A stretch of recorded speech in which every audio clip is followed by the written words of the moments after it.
Hey, it's me, Marky Joe, here to entertain you.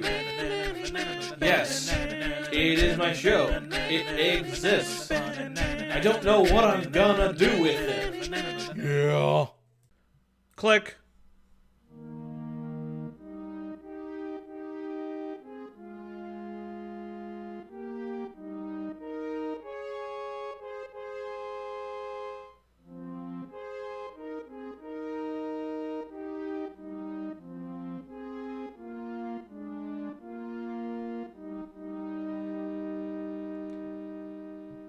We've put together all the orbs for the Fire Emblem.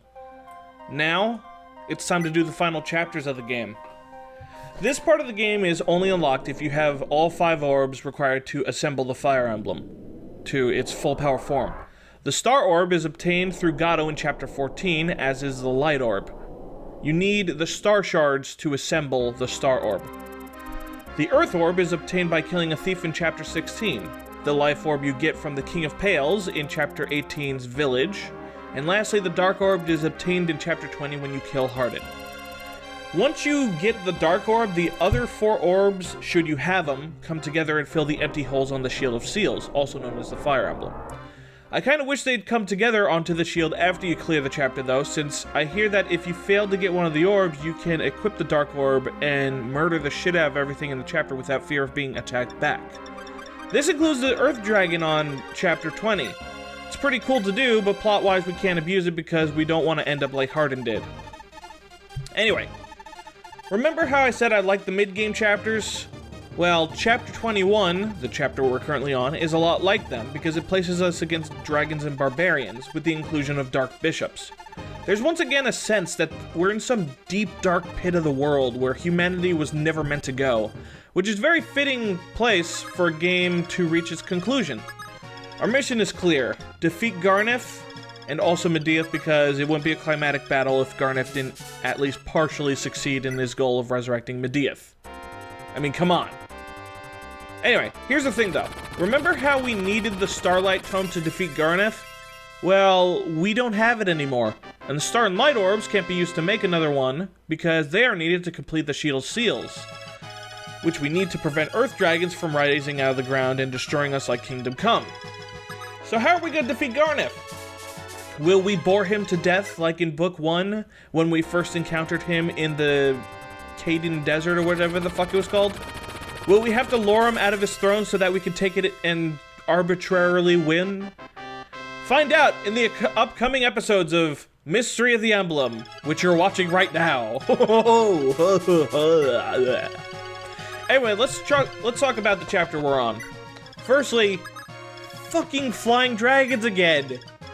Not sure if I mentioned this, but there exists a secret shop several chapters back that sells various dragon stones. You can give them to Cheeky so that she can transform into all the dragons you fight in this game, which is pretty cool. Unfortunately, I didn't know about this, and the comments section made damn well sure that I knew this. Psst. It's in Chapter 14. Anyway, where was I? Alright, the dragons. Yeah, not only do you have to deal with the dragons with the 1-2 attack fire breath range, but they can move 12 spaces.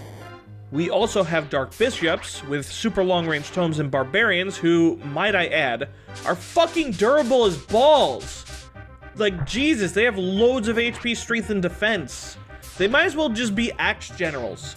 Even if you have really high strength and good weapons, you'll find that these barbarians don't know how to fucking die. Anyway, these 3 enemy classes dominate these last few stages. Unlike Book 1, where maxing out stats makes you functionally invincible, Book 2 seems to predict that you'll abuse the Star Shards and Star Orbs. For example, the dragons all ignore your defenses, so no matter what, they're going to hurt. The barbarians, meanwhile, don't ignore your defenses, but deal so much fucking damage in a single blow that even with maxed out defense, you're going to take noticeable damage. Then you have the Dark Mages, which attack your resistance stat. As we've established, resistance is the hardest stat to increase in this game, so unless you deliberately build some characters to get a shitload of it using the Star Shards and Talismans, you better be prepared to take ass beatings from meteors. Additionally, some of the Dark Bishops in this chapter have a new tome. I think it's called, like, Dolam or something. The animation is pretty weird. It has, like, 2 eyeballs pop out of nowhere and shoot lasers at you. No matter what your stats are, it will invariably reduce your HP to 1. And I believe that it was either this game or the previous 2 games where this tome was introduced. Either way, it's not fun. It's not fun to deal with. Now, that said, so long as you keep track of the enemy attack ranges in this chapter, and you progress quickly enough to the top right villages, well, the top right village before the thieves destroy it, this chapter shouldn't give you too much trouble. As you can see, all I did basically was just bring my strongest units, aside from Linda. Linda just kind of hanged back while Yumina did all the fucking work. I had my strongest units just kind of bait the enemies out, and then dogpile them. So it's not necessarily hard. The tough part is getting Marth to the village before the thieves do. But the thieves have a weird tendency to sometimes not move, it seems. So, like, I guess I have more time than I suspect. It is extremely important that you visit that village, though. I'm not shitting you. Because if you don't, then you can't beat the game. Like, straight up, you can't beat the game. The game does not tell you this, but there you go. Like, those 2 villages, those 2 houses, rather, at the bottom left, yeah, they don't tell you jack shit. They're just like, yeah, dude, you should not be here. This is real zone fun times. Yeah, see, that thief up there doesn't fucking move, and it's just weird. So anyway, despite me not using the flyers very much, I decided, hey, let's just promote them and use them here so that I can more easily dispose of the enemies. Really, what you want to do in this chapter is just kind of pave a path for Marth, because as you can see, my Marth, even though he's level, like, he's really high level, he's still not quite strong.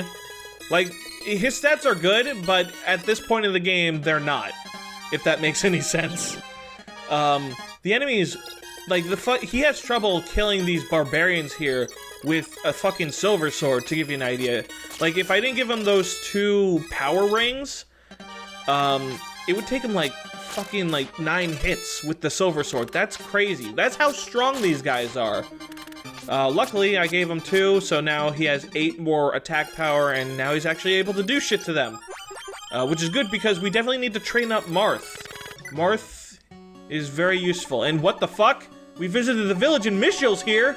Oh fuck, it's Captain Badass, yeah! Wait, what's happening? He has a grave wound? Oh damn, look at him! He's dying and he still has that fucking ambivalent, like, I don't give a shit about anything face. He's so cool! But yeah, this is what happens, like, in his final redeeming moment. He goes to Garneth and yanks the fucking Starlight Tome out of his possession at the cost of his life, and he's like, I have just one more request. I just want you to tell Maria I'm sorry. Rescue her. It's like, oh my god.